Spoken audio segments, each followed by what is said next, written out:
Hello guys, welcome to a new aquarium video. তো আজকে আমাদের দুইটি মাছ দেখা যাচ্ছে।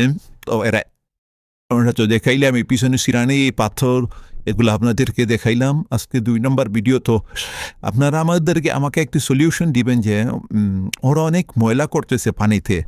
মানে আমি ওদেরকে কালকে থেকে খাবারও দেই নাই, কালকে রাতকে দিছিলাম, তো এখনো দেই নাই। এই দেখেন ফিল্টারের ভিতরেও ওরা ময়লা করছে, অনেক বেশি হয়ে গেছে ময়লা এক ভিতরে। কি করা যায়? এবং ওরা ফিল্টারের পিছনে বসে থাকে, ফিল্টারের পিছন থেকে বাইরই হয় না, এবং কালকা থেকে অনেক ময়লা করতেছে। আজকে সকাল থেকে একটুও খানিক খাবার দেই নাই, তো এখন রাত বাজতেছে 10টা, তো একটুও খাবার দেই নাই। তো এখন ওরা ফিল্টারের পিছন থেকেই বাইর হয় না এবং অনেক নোংরা করতেছে।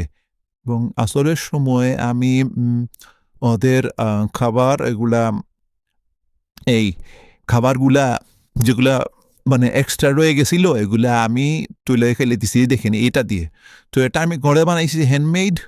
মানে আমার কাছাকাছি কোনো শপ ছিল না, তো আমার এটা দরকার ছিল। ওরা অনেক নোংরা করতেছিল, তো নোংরাগুলা বেশ বাসছিল, তো আমি এগুলা ফিল্টার টানতে পারতেছিল না, তো আমি এগুলা আনছি এবং এই দেখেন এগুলাতে বাইর করে দিতেছি। এগুলা এখানে ফিল্টারের পিছনেই কেন আগে শুধু সারাক্ষণ বুঝতে পারি না। এই দেখেন বার করে দিছি।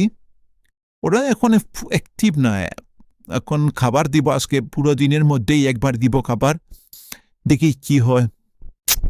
এই দেখেন পুরো দিনের মধ্যে একবারে দিতেছি খাবার, এবং আমি ওদের খাবার হিসাবে কোয়ালিটি গোল্ড ইউজ করি। এটা কি খাবার ভালো হবে, এবং আপনারা ভিডিওতে জানাবেন যে এই খাবারটা ভালো হবে কিনা, আর ওদের নাম কি রাখা যায় আপনারা আমাকে বলবেন।